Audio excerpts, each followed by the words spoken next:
Blade is a very um, unknown character in the Marvel Universe, and is actually the first, and yet it's the first major success that Marvel had in their comic book lineup, which gave us the future of Marvel Comics. It gave us the X-Men franchise. It gave us the Spider-Man Raimi version, as well as the Marvel Cinematic Universe that we all enjoy today. Blade is, and yet Blade is relatively very low key. Um, Blade actually very much differs from his comic book counterpart. Blade is actually, in the comics, originally was never born a vampire. And would often appear in as a secondary character who would fight Marvel vampires like Morbius. The director of Blade really had an excuse to recreate Blade in a new light. And he does a very, very good job here at recreating Blade. One of the ways that they recreated Blade was by turning Blade into a half-human, half-vampire. And basically he has all of the vampire strengths, their speed, their strengths, e.g., and yet none of their weaknesses, apart from Blade aging as a normal human being does. Blade also has the thirst for blood.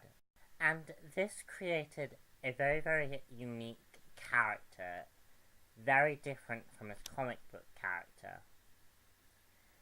The story of Blade starts with his birth. His mum is bitten by a vampire, and this causes genetic defects to Blade's DNA that creates a half-human, half-vampire, the Daywalker, as the vampires call him. Blade is then, years later, teamed up with Whistler, and the two fight the war between them and the vampires. Blade is very much feared by the vampire race, and everyone knows of Blade in some capacity. Also, vampires in this film actually have a lot of control over the human race.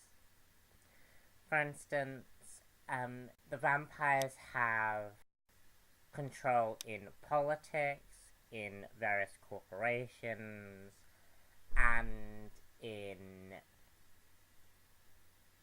the police force. And as Blade says to Karen Johnson, one of the main female lead,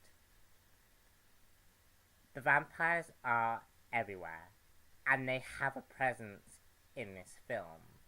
Blade meets up with Karen Johnson, a hematologist doctor who gets bitten by a vampire, and Blade saves her because she reminds him of his mother.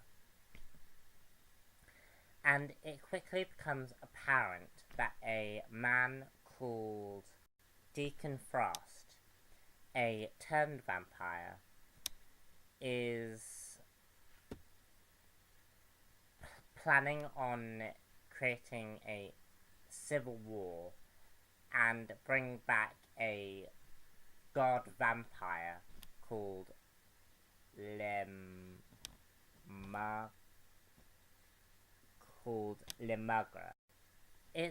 This film does a very, very interesting job at creating this prejudice between blood-born vampires and turned vampires.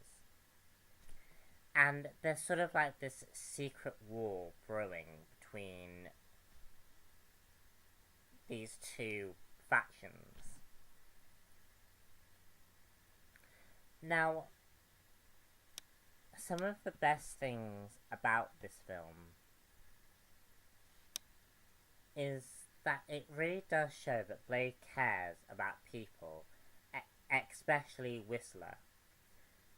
And the director and writer did a very good job at showing Blade fighting his own inner self. He's fighting his very nature. And he also does this in a very stylish way. He's a very stylish character, and the most stylish character I've ever seen. Karen Johnson is a very strong female lead, and what I liked about her is that she's a partner in all of this. She isn't a love interest, and you buy the fact that she's a doctor. And I think far too often we have, in comic book films, we have far too many people be love interests as opposed to a female partner. Because people, you can have girls who are friends in a movie. As I said in the bulk of the review, I love the vampire culture, and we do see many of the myths and legends, and also the fact that the familiars, the human familiars, work with the vampires. And we create a very, very rich world that is very, very compelling, and I really liked that. Also, Blade and Whistler's relationship is really, really interesting, because they're partners, and Whistler should hate Blade, because Blade signifies what Whistler hates about vampires. And yet Whistler accepts Blade, and this is expanded upon in Blade 2. And I love Deacon Frost. He's a very, very good villain. He's ambitious and embraces his vampirism. And he believes that he is the evolutionary superior to the human race. And there is a slight complex issue, because Deacon Frost hates the fact that the born vampires mistreat him, and he creates this civil war to sort of go against the vampire government. One of the things that I didn't like about this film is the fact that they use the cliche prophecy to make Blade more important. Basically, in order to bring out Limagra, Blade is thrust into this chosen one, because he's the Daywalker. I felt that this wasn't really needed, but did. Also, I didn't like the fact that Blade's mother was revealed to be alive, because she was very underdeveloped and it wasn't really needed. However, when Blade kills her, it's still in his character to keep fighting. Like, just because his purpose has been, like, the purpose of him fighting vampires has been completed, doesn't mean his journey has ended. So, all in all, this is a great film, and I think anyone who is looking for who likes vampires and doesn't want any more of the Vampire Diaries or Twilight vampires who are creating havoc onto our screens, both in movies and TV, and want a traditional vampire film with superhero films, with superhero themes, then this is the movie for you. Thank you very much for listening.